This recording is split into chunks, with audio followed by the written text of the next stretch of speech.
बच्चों, जो last video मैंने बनाई थी, एक तो एसेट्स की बनाई थी और कैपिटल की बनाई थी। जो हमारा जो टॉपिक चल रहा है वो है बेसिक अकाउंटिंग टर्म्स जो है।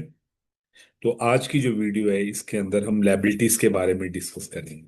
अगर लायबिलिटी की बात करी जाए तो लायबिलिटी का जो मीनिंग है वो है देनदारियां, किसी के पैसे देने होते हैं तो उसे हम लायबिलिटीज बोलते हैं। आपने किसी से उधार ले रखा है, लोन ले रखा है आपने, किसी के सर्विस के अगेंस्ट आपने पैसे देने हैं, जो आपने सर्विस ले ली उसके बदले में पैसे नहीं दिए, तो उसे हम लायबिलिटीज बोलते हैं। ठीक है। जैसे सपोज मैंने किसी से 100 रुपये उधार लिए हैं, तो मुझे उसके 100 रुपये किसी भी टाइम मुझे वापसी करने पड़ेंगे। तो ये मेरी लायबिलिटीज हो। जो इसकी जो लायबिलिटीज की डेफिनेशन है, ये हमारे क्या होते हैं? ओब्लिगेशंस और डेप्ट which the firm has to pay after some time। मतलब जो हमारे डेप्ट है, हमारे लोन है, जो हमारे ऑब्लिगेशंस हैं, जिसे फर्म ने आगे some time, after some time उसे पे करना है। ठीक है। तो उसे हम क्या बोलते हैं? लायबिलिटीज बोलते हैं। लायबिलिटीज के बारे में एग्जांपल दिए जाएं तो क्या क्या है? सबसे पहले लोन हो गया, चाहे वो बैंक लोन है, चाहे वो किसी दूसरी कंपनी से किसी व्यक्ति से लोन लिया गया है, सारी लायबिलिटीज है हमारी। क्रेडिटर्स, क्रेडिटर्स का मतलब होता है कि जिससे हम उधार में गुड्स खरीदते हैं, जो हम जिस चीज का हम बिजनेस करते हैं और हम उसे उधार खरीदते हैं। तो goods purchase on credit, credit उधार खरीदते हैं हम जिससे, तो वो हमारे क्रेडिटर्स होते हैं। तो क्रेडिटर जिसके हमने पैसे देने होते हैं, जिससे हमने गुड्स खरीदे हैं, उधार में खरीदे हैं।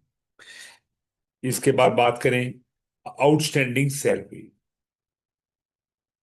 आउटस्टैंडिंग सैलरी का मतलब है कि अगर सर्विस ले ली हमने, हमारे यहाँ अकाउंटेंट काम कर रहा है, हमने उसकी सर्विस ले ली, लेकिन हमने उसको पेमेंट अभी नहीं करी है। हमने लैंडलॉर्ड रेंट देना है, लैंडलॉर्ड का 1 मंथ का, 2 मंथ्स का, उसे आउटस्टैंडिंग रेंट बोलते हैं। मतलब आउटस्टैंडिंग का मतलब होता है अगर किसी से सर्विस ले ली है लेकिन हम उसकी अगर पेमेंट नहीं करते हैं तो उसे आउटस्टैंडिंग है। और अगर किसी से हम इनका एडवांस में ले लें, बिना काम के एडवांस में कोई पैसा ले लें, काम ना करें अभी फिलहाल उसका, तो वो हमारे क्या होगी? लायबिलिटीज होगी। जैसे सपोज करो हम किसी शॉपकीपर से कोई सामान लेने गए, उसके पास अवेलेबल नहीं था सामान, हमने उसको एडवांस में पैसे दे दिए। तो अब जो शॉपकीपर है उसे वो सामान लाके देना पड़ेगा। अगर वो सामान लाके नहीं देगा हमारे, जो भी हम खरीदना चाहते हैं, तो हमारी इनकम जो है, जो हमारा पैसा है, वो वापसी कर देगा। ठीक है। तो किसी को भी हम एडवांस देते हैं बिना सर्विस के, तो वो हमारी लायबिलिटीज होती है। Liabilities are two types.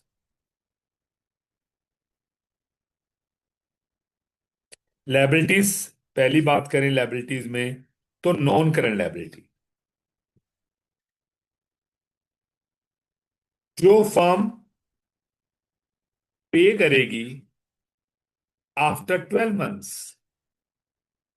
12 months के बाद वो पेमेंट करेगी, उसे हम नॉन करंट लायबिलिटी बोलते हैं। मतलब कोई भी ऐसा उधार है जो 12 महीने से ऊपर हो गया, ठीक है, तो वो हमारा नॉन करंट लायबिलिटी हो गया।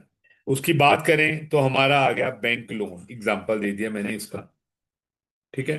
और दूसरा है हमारा करंट लायबिलिटी। अगर फर्म पे करेगी विद इन 12 मंथ्स,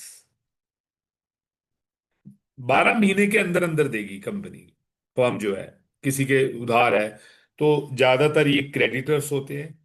जिससे भी गुड्स खरीदे जाते हैं वो 12 मंथ्स के अंदर अंदर, ज्यादातर उधार 2 या 3 महीने का कोई देता है। और आउटस्टैंडिंग एक्सपेंसेस हो गए, और इनकम एडवांस हो गया। ये हमारी करंट लायबिलिटीज हो। ठीक है।